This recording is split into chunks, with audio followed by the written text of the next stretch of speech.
વિવાદો વચ્ચે આજે દિયોદર તાલુકા પંચાયતની પ્રમુખ ઉપપ્રમુખની ચૂંટણી યોજાશે। ભાજપ અને કોંગ્રેસના સદસ્યો પહોંચ્યા તાલુકા પંચાયતમાં। ભાજપના 10 અને કોંગ્રેસના 12 સદસ્યો પહોંચ્યા તાલુકા પંચાયત। ચૂંટણી પહેલા કોંગ્રેસ નેતાઓએ સભાખંડનું કર્યું નિરીક્ષણ।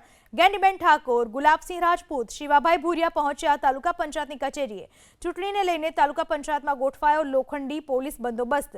25મી તારીખે પ્રમુખ ઉપપ્રમુખની ચૂંટણી કરાઈ હતી રદ। ભાજપના 2 સભ્યો વચ્ચે બોલાચાલી થયા બાદ સભા રદ કરાઈ હતી।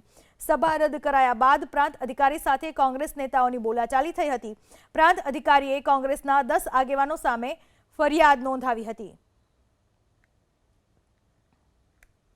જે અધિકારીને ચૂંટણી પંચે અને ઉપરના અધિકારીએ ચૂંટણી અધિકારી તરીકે મૂક્યા છે એ હતાઈના ચૂંટણી અધિકારી છે, પણ અપેક્ષા રાખીએ કે જે એમણે 25 તારીખે ભૂલ કરી અને ભૂલ નહીં પણ સરકારના દબાવમાં આવીને ચૂંટણી મુલતવી રાખીને એક લોકશાહીની હત્યા કરવાનું અને જે ચૂંટણી પંચના નિયમો છે, ભારતનો બંધારણનો ક્યાંક ને ક્યાંક ખંડન, એને બંધારણને આંચ આવે એવું એમણે જે વર્તન કર્યું એનું પુનરાવર્તન ન થાય એવી અપેક્ષા રાખીએ અને કાયદો અને વ્યવસ્થા બરોબરનું જળવાય। આમ તો કોઈ જગ્યાએ 144 ધારા નથી લાગતી, પણ આજે દિયોદરની અંદર જ વહીવટી તંત્ર અને પોલીસ તંત્રએ 144 ધારા કલેક્ટરશ્રીએ જાહેરનામું પાડીને લાગુ કરી છે।